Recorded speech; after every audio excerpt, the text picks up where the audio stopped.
Pasirodo, baisiausia frazė, kurią gali išgirsti pacientas, būdamas pas gydytoją poliklinikoje, frazė gydytojo. Nu, ką sako Google'as? Tai. Kodėl blondinė negali kepti 2 pyragų iš karto? Todėl, kad orkaitė negali įkaisti iki 400 laipsnių.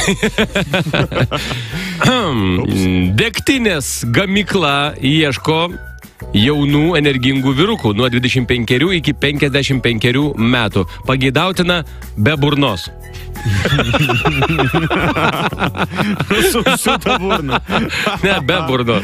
O, geras, čia geras. Šiandien nutraukiau 5 metus trukusius santykius. O, siaubas, užjaučiu tave, draugė mano.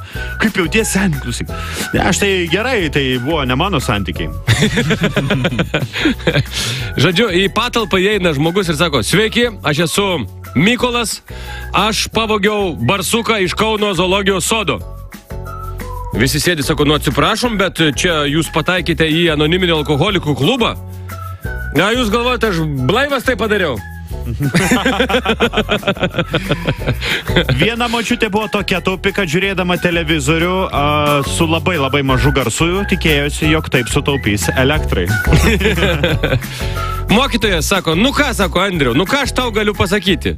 Iš geometrijos, net 2 neišeina, 0, 0.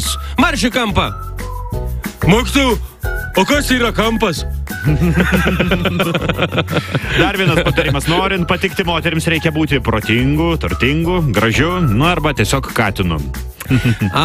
Kai žydo paklausė, kaip jis išleistų 1 000 000 eurų, jeigu jos gautų, jis pasakė, oi, o kam išleisti 1 000 000 eurų?